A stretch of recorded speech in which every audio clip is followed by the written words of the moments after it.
Nous, en tant qu'utilities, nous avons à la fois l'ensemble des capacités et des outils pour acheter de la production renouvelable, qu'elle soit d'origine photovoltaïque, éolienne, hydraulique. Également l'ensemble des capacités techniques vis-à-vis des contraintes que l'on a au niveau du système électrique, l'équilibrage de cette production avec la consommation et cette activité de fourniture au consommateur final sous la marque Planet Wind.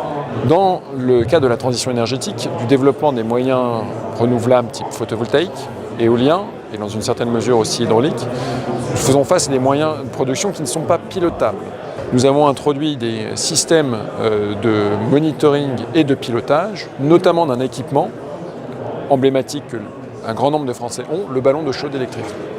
Un ballon d'eau chaude, c'est un moyen de flexibilité, c'est même un moyen de stockage. Ce qu'on va stocker, ce n'est pas de l'électricité, mais de l'eau chaude.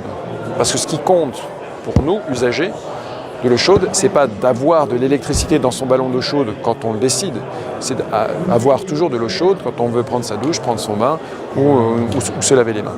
Et donc c'est en jouant sur ces flexibilités par des modèles justement de prévision de production, de prévision de consommation, prévoir quand le consommateur va effectivement avoir besoin de son eau chaude, qu'on peut jouer sur cette demande électrique et rendre plus flexible la consommation par rapport à une flexibilité subie, je dis toujours, qui nous vient de cette production non pilotable. Le premier avantage, c'est de s'inscrire dans la transition énergétique. Donc aujourd'hui, tout le monde est convaincu de la nécessité d'agir vite et que jusqu'à présent, ce qui a été fait n'a pas été ambitieux.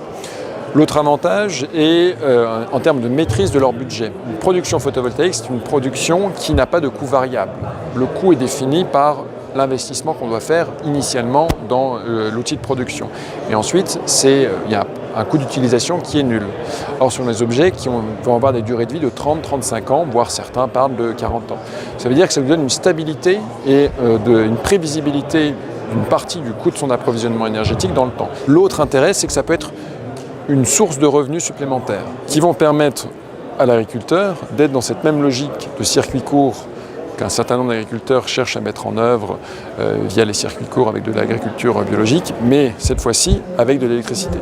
Et ils vont être capables de le faire parce qu'ils ont la surface, toujours avec la nécessité d'avoir une adéquation avec les activités agricoles. Et Planet Wind va lancer une offre de fourniture de gaz, toujours dans cette logique 100% renouvelable, et donc ça sera une autre source pour nous